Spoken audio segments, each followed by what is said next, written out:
వ్యవస్థలో ఈరోజు ఇంత మంచి కార్యక్రమాన్ని ఏర్పాటు చేసి ఈ కార్యక్రమంలో నాతో పాటు ముఖ్య అతిథులుగా ఐటీ అండ్ ఇండస్ట్రీస్ మినిస్టర్ మిత్రుడు దుద్దేల శ్రీధర్ బాబు గారిని, మాజీ మంత్రివర్యులు, మాజీ స్పీకర్, శాసనసభ్యులు, తెలంగాణ సమాజంలో రైతులకు ప్రతినిధులుగా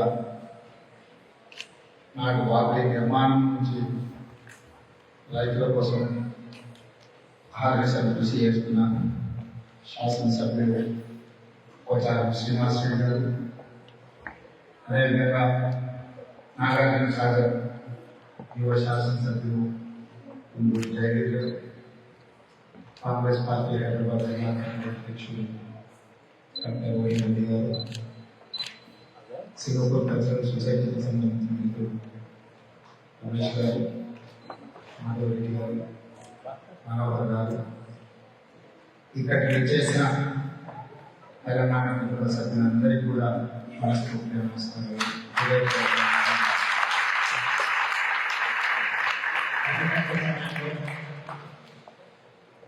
మేము ప్రభుత్వ బాధ్యతలో భాగంగా సింగపూర్ పర్యటనకు వస్తే మీరందరూ అత్యంత అభిమానంతో మమ్మల్ని సాధారణంగా ఆహ్వానించి మీరు సింగపూర్లో ఉన్న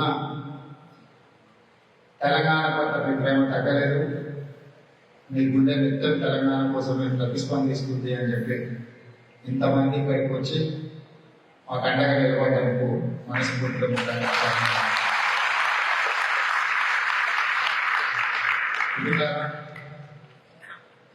పెద్ద రాజకీయ ఉపన్యాసాలు మాట్లాడే వేదిక కాదు. కాకపోతే స్వతంత్రం వచ్చిన తర్వాత మన దేశం యొక్క స్థితిగతులను, ప్రత్యేక రాష్ట్రం ఏర్పడిన తర్వాత తెలంగాణ రాష్ట్రం యొక్క పరిస్థితులను మనం అంచనా వేసుకున్నప్పుడే ఆ అంచనాల నుంచి, అనుభవాల నుంచి భవిష్యత్ ప్రణాళికలను రచించుకొని ముందుకు వెళ్లాల్సిన బాధ్యత తెలంగాణ రాష్ట్ర ప్రభుత్వం మీద ఉన్నది. తెలంగాణ రాష్ట్ర ప్రభుత్వం చేస్తున్న ఆలోచనలో మీ యొక్క అనుభవాన్ని జోడించి తెలంగాణ రాష్ట్రాన్ని దేశంలోనే కాదు ప్రపంచంలో పోటీ పడే విధంగా తీర్చిదిద్దడంలో మీ భాగస్వామ్యం ఉండాలి అని మేమందరం కోరుకుంటున్నాం. స్వతంత్రం ఇచ్చిన చెట్టులో స్వతంత్రం వచ్చే నాటికి భారత పౌరుల యొక్క సరాసరి జీవన ప్రమాణము 32 సంవత్సరాలు. ఒక మనిషి యావరేజ్గా ఎంతకాలం బతుకుతాడు అని అంటే 15 ఆగస్టు 1947 నాడు అంచనా ఇస్తే 32 సంవత్సరాలు మాత్రమే. ఇది చాలా మందికి ఆశ్చర్యం కలిగించే విషయం. ఆనాటి కరువులోని దేశం అతలాకుతలమై, తాగడానికి నీళ్లు లేక, చదువుకోవడానికి విద్యా అవకాశాలు లేక, నాయకత్వ లోపంతో పరాయి పీడనంలో ఉన్న భారతదేశానికి మొట్టమొదటి ప్రధానమంత్రిగా పండిత్ జవహర్లాల్ నెహ్రూ గారి బాధ్యతలు వహించే నాడు దేశం యొక్క పరిస్థితి ఆ విధంగా ఉంది. అందుకే వనరుల లేమి, నాయకత్వం రకరకాలుగా ఉండడం, వీటన్నింటిని పరిగణలోకి తీసుకున్న పండిత్ జవహర్లాల్ నెహ్రూ గారు ఈ దేశంలో ఎడ్యుకేషన్ అండ్ ఇరిగేషన్ ఒక రెవల్యూషన్ కింద తీసుకున్న వారు. ఉన్నంతలో ఈ దేశాన్ని అభివృద్ధి పదం వైపు నడిపించాలి అంటే చదువు లేకుండా ఉన్న భారతీయులకు చదువు నేర్పించడం ద్వారా ప్రపంచంతో పోటీ పడాలన్న ఆలోచనతోటి ఈనాడు భారతదేశంలో గొప్ప యూనివర్సిటీలుగా చర్చ జరుగుతున్న ప్రతి యూనివర్సిటీ పండిత్ జవహర్లాల్ నెహ్రూ గారు ఉన్నప్పుడు మన దేశానికి అందించిన గొప్ప సంపద. అదేవిధంగా ఈరోజు వ్యవసాయ విప్లవం, హరిత విప్లవం, ఈరోజు సర్ప్లస్ ఫుడ్, మనం ఈరోజు మిగులు మనకి రోజు ఉత్పత్తి వచ్చింది అని అంటే ఆనాడు పండిత్ జవహర్లాల్ నెహ్రూ గారు మొదలుపెట్టిన పూర్తి చేసిన బాగ్రానగర్ డ్యామ్ కావచ్చు, నాగార్జున సాగర్ డ్యామ్ కావచ్చు, శ్రీశైలం డ్యామ్ కావచ్చు, ఎస్ఆర్ఎస్పి కావచ్చు. ఆనాటి దేశ ప్రధానమంత్రి ఫ్లోరైడ్ బాధిత నల్గొండ జిల్లా గురించి ఆలోచన చేసి నాగార్జున సాగర్ డ్యామ్ కట్టారు. ఎడారిగా మారుతున్న పాలమూరు రంగారెడ్డి జిల్లాలను దృష్టిలో పెట్టుకొని, రాయలసీమ జిల్లాలను దృష్టిలో పెట్టుకొని శ్రీశైలం ప్రాజెక్టును కట్టడం జరిగింది. ఉత్తర తెలంగాణ వాడి పంటలతో పచ్చని పైర్లతో ఉండాలి అంటే శ్రీరామ్ సాగర్ ప్రాజెక్టును కట్టాలి అని ఆనాడు పండిట్ జవహర్లాల్ నెహ్రూ గారు మన తెలంగాణలో ప్రాజెక్టులు పునాదిరాయి వేయడం జరిగింది. ఆ ప్రాజెక్టులో ఈరోజు తెలంగాణ రాష్ట్రంలో పండుతున్న పంటలకు ఈనాటికి ఆ ప్రాజెక్టుల మీదనే మన వ్యవసాయం ఆధారపడ్డది. కొత్తగా మొదలుపెట్టిన ప్రాజెక్టుల గురించి నేను చెప్పవలసిన అవసరం లేదు, కానీ కట్టడం కూడడం అంతా కూడా 3 ఏళ్ళలో జరిగిపోయింది. ఆదేశం 1,00,000 కోట్లు ఖర్చు అయితే కట్టడం కూడడం ఒకరి నాయకత్వంలోనే జరిగిపోయింది. కానీ పండిట్ జవహర్లాల్ నెహ్రూ గారు పెట్టిన నాగార్జున సాగర్, శ్రీశైలం, శ్రీరామ్ సాగర్ లాంటి ప్రాజెక్టు ఎన్ని ప్రకృతి వైపరీత్యాలు వచ్చినా తట్టుకొని నిలబడి ఈనాడు సాగునీటిని కాకుండా విద్యుత్ రంగంలో కూడా మన బలమైన రాష్ట్రాన్ని నిలబెట్టడానికి ఉపయోగపడ్డది. అదేవిధంగా శ్రీమతి ఇందిరాగాంధీ గారు తీసుకొచ్చిన revolutionary reforms, agriculture ceiling act, రాజభరణాల రద్దు, బ్యాంకుల జాతీయకరణ, ఇలాంటి ఎన్నో గొప్ప నిర్ణయాలు చేయబట్టి ఈ ఒకనాడు శ్రీమంతులకు, రాజులకు, రాజ్యాలు ఉన్న వాళ్ళకే బ్యాంకులు ఉంటాయి. అత్యంత నిరుపేద కూడా బ్యాంకులో ఖాతా తెరవచ్చు, బ్యాంకులో డిపాజిట్ పెట్టవచ్చు, ఆ బ్యాంక్ నుంచి రుణాలు పొందవచ్చు అనే విధానాన్ని శ్రీమతి ఇందిరాగాంధీ గారు మన దేశానికి ఇవ్వడం జరిగింది. ఎన్నో రకాల మార్పులు బలమైన నాయకత్వం ఉన్న శ్రీమతి ఇందిరాగాంధీ గారికి ఇచ్చింది. అదేవిధంగా వారి తర్వాత వచ్చిన రాజీవ్ గాంధీ గారు ఈ దేశం ప్రపంచ దేశాలతో పోటీ పడాలి అంటే ఎడ్యుకేషన్ అండ్ ఇరిగేషన్ కాదు, సాంకేతిక విప్లవం రావాలి అని మన దేశాన్ని కంప్యూటర్ పరిచయం చేయడం జరిగింది. ఈరోజు సాంకేతిక నిపుణులు ప్రపంచంలోనే ఐటీ ఇండస్ట్రీని మనం శాసించగలుగుతున్నాం అంటే మన దేశానికి రాజీవ్ గాంధీ గారి కంప్యూటర్ని పరిచయం చేసింది. ఇదే కాదు, ఈరోజు మన దేశంలో, మన రాష్ట్రంలో, మన గ్రామాలలో, మన తండాలలో, మన గూడాలలో ఆడపిల్లల చేతుల్లో కూడా ఐఫోన్ వచ్చింది.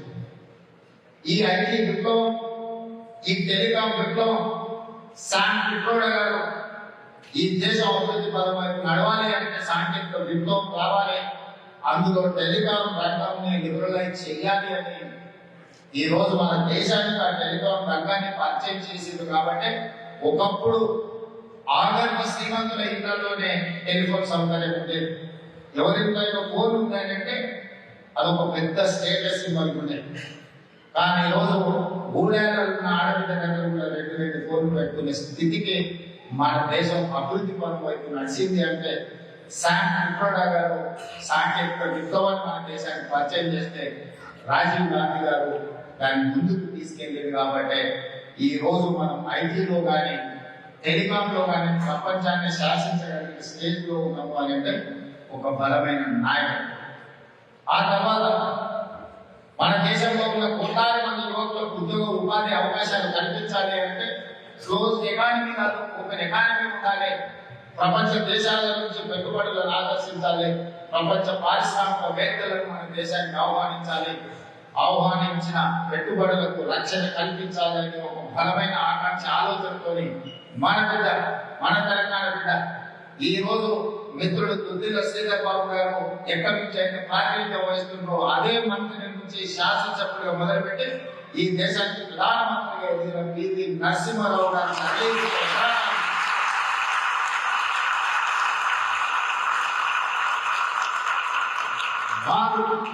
భారతదేశంలో ప్రవేశపెట్టిన సరళీకృత విధానాలే ఈరోజు మనల్ని ప్రపంచంలో పోటీ పడే విధంగా రాణించగలుగుతున్నాం.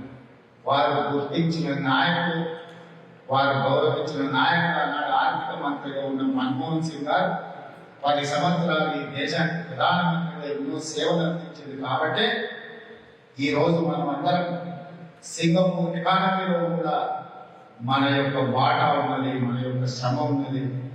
ఈరోజు ఇక్కడనే కాదు ఎక్కడికి వెళ్ళినా ఒకప్పుడు ప్రజలు అనుకునేవాళ్ళు ఎవరెస్ట్ శిఖరం ఎక్కినా అక్కడ ఒక మలయాళీ ఉంటాడు టీ అమ్ముకుంటాను. ఈరోజు మలయాళీ తలదనే విధంగా మన వాళ్ళు ప్రపంచంలో ఏ మూలకి వెళ్ళినా తెలుగు వాళ్ళు మాకు నడుస్తున్నారు. అది ఒక గొప్ప గౌరవం. దీనికి పివి నరసింహారావు గారు మన్మోహన్ సింగ్ గారు చేసిన సరళీకృత విధానాల పాటనే అని చెప్పి నేను కాదు మీరందరూ కాంగ్రెస్ తో విభేదించినా కూడా ఈ విషయంలో మాత్రం మీ అందరికీ ఏకాభిప్రాయం ఉందని చెప్పి నేను ఈ సందర్భంగా భావిస్తున్నాను. ఇది చరిత్ర.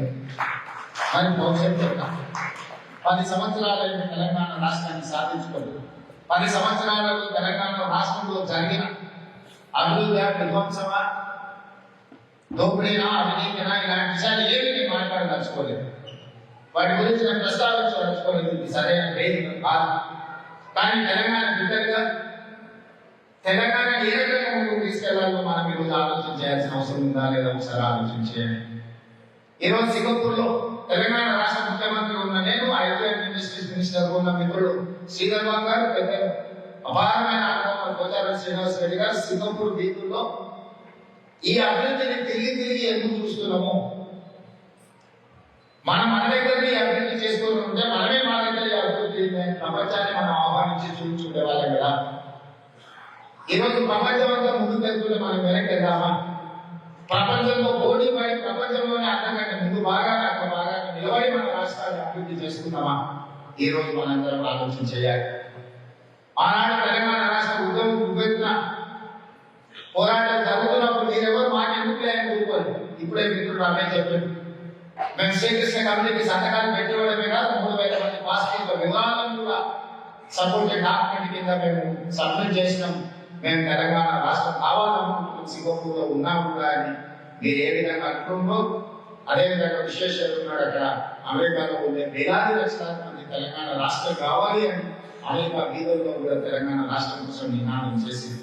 ఈ రకంగా ప్రపంచంలో ఏ మూలలో ఉన్నవాడైనా తెలంగాణ బిడ్డ తెలంగాణ రాష్ట్రం కావాలి అని కోరుకుంటున్నాడు. మరి మీరు కోరుకున్న తెలంగాణ వచ్చింది. 10 సంవత్సరాల తర్వాత ఒకసారి వెనక్కి తిరిగి చూడండి. మీ కోరుకున్న తెలంగాణ మీరు అనుకున్నంత అభివృద్ధి జరిగిందా? అంత బలమైన నాయకత్వం అక్కడ ఉన్నదా? ఈ రోజు ఆ తెలంగాణకి ప్రపంచంలో పోటీ పడేది. మీరు ఎక్కడికో వెళ్ళి ఎక్కడికో ఉద్యోగ ఉపాధి అవకాశాలు పొందాలన్నా, లేకపోతే మన తెలంగాణ రాష్ట్రంలో హైదరాబాద్ నగరం నడిపొట్టి నిలబడి ఈ రాష్ట్రం నాది, రాష్ట్ర అభివృద్ధిలో నేను భాగస్వామ్యం అవుతాను, నాకున్న అవగాహన నాకున్న విజ్ఞత ఈ రాష్ట్ర అభివృద్ధికి పెట్టుబడిగా పెడతానని చెప్పుకోవడానికి పరిస్థితులు ఉన్నాయా? ఈ రోజు ఈ దేశంలో నేను మీ పొలిటికల్ ఎగ్జిక్యూటివ్స్ మీ మాత్రమే కలిసిన శ్రీధర్ బాబు గారు నేను కలిసిన 40 సంవత్సరాల 30-40 సంవత్సరాల క్రితం సింగపూర్ మొత్తం ఒక డంపింగ్ యార్డ్ కింద ఉండే, ఇక్కడ ఉన్న రివర్ ఒక కలుషితమైన వాతావరణంలో ఉండే. మేము పట్టుదలతో కృషి చేసి 10 సంవత్సరాల ప్రపంచ పర్యాటకాన్ని ఆకర్షించే విధంగా ఈరోజు అభివృద్ధి చేసాం. రేపు మీరు చూడబోయే సింగపూర్ నది ఒకప్పుడు కాలుష్యంతో విట్టాడుకుంటే దాన్ని ప్రక్షాళన చేసినాము మా నాయకుడు అని గొప్పగా ఆ మంత్రి గారు చెప్తుంది.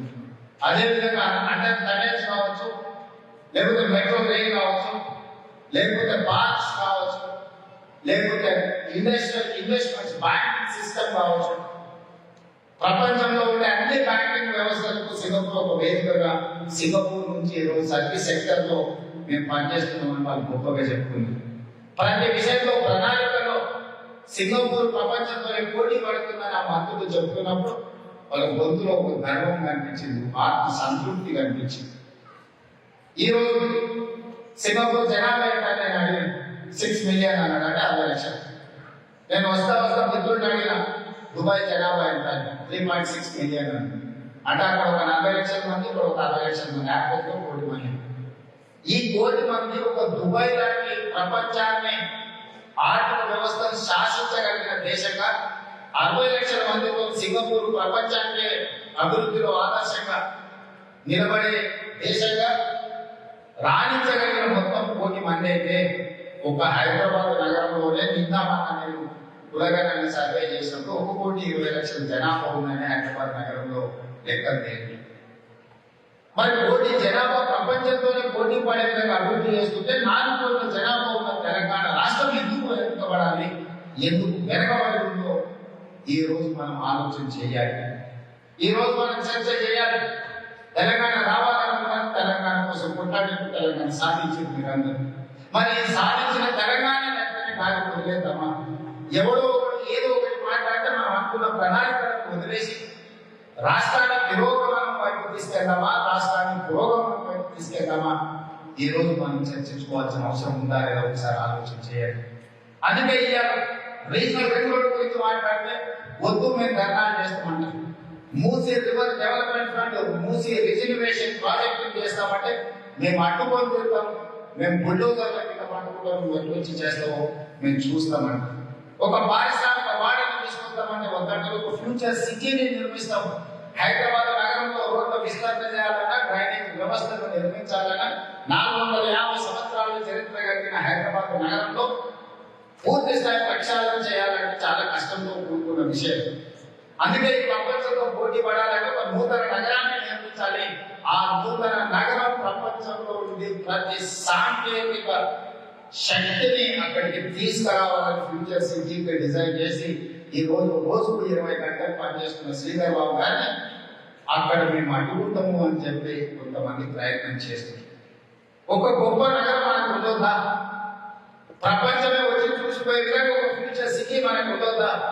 అందులో ఆర్టిఫిషియల్ ఇంటెలిజెన్స్ నుంచి ఐటీ రంగం వరకు, డేటా సెంటర్స్ నుంచి మొదలు పెడితే ఫార్మా ఇండస్ట్రీ వరకు, ఎడ్యుకేషన్ ఇన్స్టిట్యూట్స్ నుంచి మొదలు పెడితే స్పోర్ట్స్ యూనివర్సిటీ వరకు, స్పోర్ట్స్ యూనివర్సిటీ నుంచి మొదలు పెడితే స్కిల్స్ యూనివర్సిటీ వరకు మనం ఏర్పాటు చేసుకోవాల్సిన అవసరం లేదా? అక్కడ ఒక క్రికెట్ స్టేడియం అక్కర్లేదా? అక్కడ గోల్ఫ్ కోర్స్ అవసరం లేదా? అక్కడ ఈ ప్రపంచంలోనే ఒలింపిక్ లో పోటీ పడి గోల్డ్ మెడల్స్ సాధించే స్పోర్ట్స్ అకాడమీస్ అవసరం లేదా? ఒకసారి ఆలోచన చేయండి. ఈ రకమైన ప్రణాళికలు తీసుకొని ముందుకు వెళ్ళాలి అంటే బలమైన నాయకత్వం ఉండాలి. బలమైన నాయకత్వం ఉండాలంటే మీరందరూ బలంగా మద్దతు ఇవ్వాలి. అప్పుడే నాయకత్వానికి బలం వస్తుంది. బలమైన నాయకత్వం అంటే ఆ అడుగులు ఉంది, 6 ప్యాక్ గంటలు తిరుగుతున్న బలమైన నాయకత్వం ఉండాలి. బలమైన నాయకత్వం అంటే ప్రజలు అండగా నిలబడాలి. ఆ ప్రజలు కోరుకుంటున్న విధానాలను ప్రజలకు తీసుకెళ్ళగలిగిన శక్తి ఉండాలి. ఒడిదుడుకులను ఎదుర్కొని తట్టుకొని నిలబడగలిగిన నాయకత్వం ఉండాలి. ఈ రోజు ఒకనాడు దేశానికి నాయకత్వం అందించిన తెలంగాణ, ఈ దేశాన్ని ప్రపంచంతో పోటీ పడగలిగిన విధంగా తీర్చిదిద్దిన తెలంగాణ నాయకత్వం ఈ రోజు తెలంగాణ రాష్ట్రాన్ని నడుపుకోలేకపోతుంది అంటే ఇది తలవంపులు కాదా? మనం ఒకసారి ఆలోచన చేయాలి. 10 సంవత్సరాలు ఏలినోడు, 10 సంవత్సరాలు ప్రణాళిక చేసిన చెప్పినోడు ఈ రోజు అభివృద్ధి కోసం రచిస్తున్న ప్రణాళికలను అడ్డుకుంటే ఇది న్యాయమా? మీరు లేకపోతే తెలంగాణ ఉండొద్దా? మీరు పాలించకపోతే తెలంగాణ ప్రజలకు జీవించే హక్కు లేదా? మీ మోచేతి నీళ్లు తాగుతుంటేనే 4 కోట్ల తెలంగాణ ప్రజలు బతకాలనా?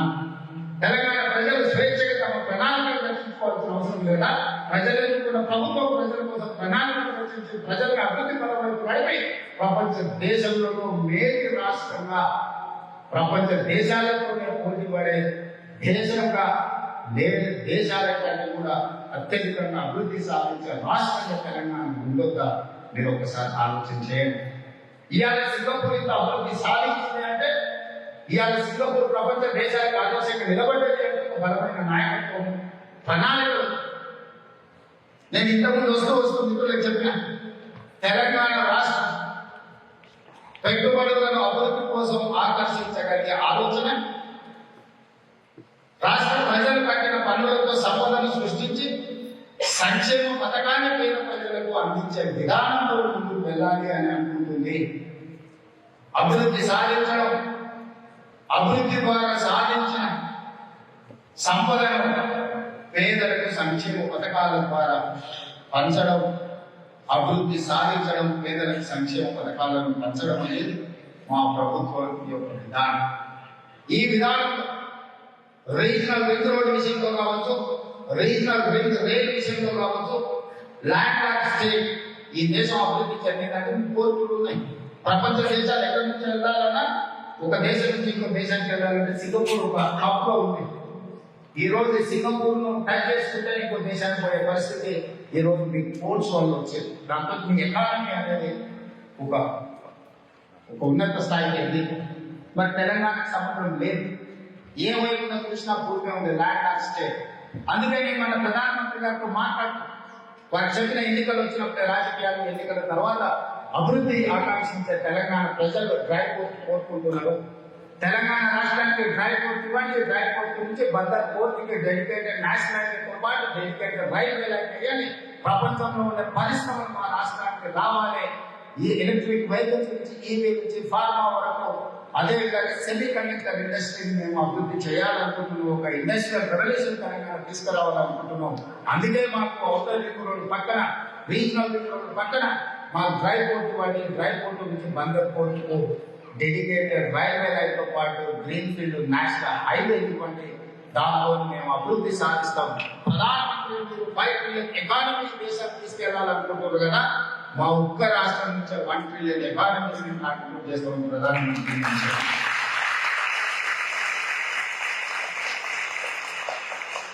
మనకి ఏం పెట్టాలని మిమ్మల్ని అడగదలుచుకుంది. ఐటీలో మనతో పోటీ పడే వాళ్ళని ఇవాళ సిలికాన్ వ్యాలీ మన కవిసైగల్లో నడుస్తుంది. ఫార్మా రంగంలో దేశంలోని బల్క్ డ్రగ్స్ ఉత్పత్తిలో 31% మన ఒక తెలంగాణ రాష్ట్రం నుంచే ఉంది. ఈ రోజు కోవిడ్ వ్యాక్సిన్ వస్తే మనం ప్రపంచంలో పోటీ పడి కోవిడ్ వ్యాక్సిన్ మన రాష్ట్రంలో ఉత్పత్తి చేసి మనకు ఔటర్ రింగ్ రోడ్ ఉంది, అంతర్జాతీయ ఎయిర్పోర్ట్ ఉంది, ఐటీ కంపెనీలు ఉన్నాయి, హైటెక్ సిటీ ఉన్నది, మెట్రో రైలు ఉంది, కృష్ణా గోదావరి జలాలు హైదరాబాద్ నగర దాహాన్ని తీర్చడానికి మన దగ్గర ఉన్నది. ప్రపంచ దేశాల నుంచి రావడానికి అన్ని రకాల కనెక్టివిటీ ఉన్నది. ఇంత అద్భుతమైన సహజ వనరులు ఉన్న తెలంగాణ రాష్ట్రం ప్రపంచంలో పోటీ పడే విధంగా అభివృద్ధి పరం వైపు నడిపించాలన్న మా సంకల్పానికి మీ అందరి మద్దతు ఉండాలి. నాకు మా శ్రీధర్ బాబు గారి వేరే కోరికలు లేవు. మేము జీవితంలో అన్ని చూసినాం. వారి యంగ్ ఏజ్లోనే చాలా పోర్ట్ఫోలియో చూసింది.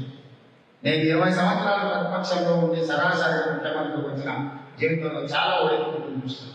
ఇక మా లక్ష్యం తెలంగాణ ఒక బలమైన రాష్ట్రంగా, ఆర్థిక అభివృద్ధి చెందిన రాష్ట్రంగా, ప్రపంచంలో పోటీ పడే రాష్ట్రంగా, న్యూయార్క్, టోక్యో, దుబాయ్, సింగపూర్ లాంటి దేశాలు కూడా మన రాష్ట్రానికి వచ్చి చూసే విధంగా ఈ రాష్ట్రాన్ని అభివృద్ధి పదం వైపు నడిపించాలి. ఈ రీజనల్ రింగ్ రోడ్డును పూర్తి చేయాలి. ఈ మూసీ రివర్ రిజర్వేషన్ పూర్తి చేయాలి. ఈ రోజు పెండింగ్ లో ఉన్న సాగునీటి ప్రాజెక్టులను పూర్తి చేయాలి. సెమీ కండక్టర్ ఇండస్ట్రీని అభివృద్ధి పదం వైపు నడిపించాలి. ఇట్లాంటి ఫ్యూచర్ సిటీని, ఏదైతే ఒక గొప్ప నగరాన్ని, ఒక కాలనీ, గేటెడ్ కమ్యూనిటీ, ఒక స్పెషల్ ఎకనామిక్ జోన్ కాదు, ఒక నగరాన్ని నిర్మించాలని 30,000 ఎకరాల ప్రపంచంతో పోటీ పడే విధంగా ప్రణాళిక రచిస్తున్నాం. దాని ఆర్కిటెక్ట్ సింగపూర్ నుంచే, ఈ రోజు మూసీ రివర్ రిజర్వేషన్ కూడా సింగపూర్ నుంచే కన్సల్టెన్సీ అపాయింట్ చేసి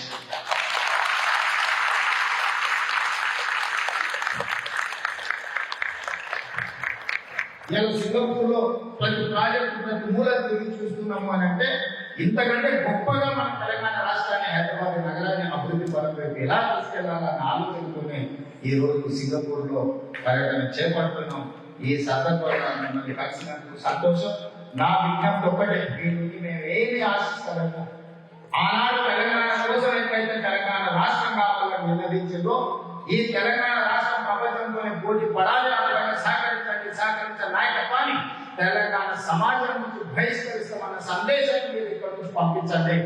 తెలంగాణ అభివృద్ధిని అడ్డుకుంటే మళ్ళీ మనం తిరిగి కోరుకోవడం కష్టము. ప్రపంచం వేగంగా వెళ్తుంది. వేగంగా వెళ్ళే ప్రపంచంతో పోటీ పడాలి అంటే వారి వేగంగా మనం ప్రణాళికలు రచించుకోవాలి. దానికి మీ అందరి సహకారం ఉండాలి.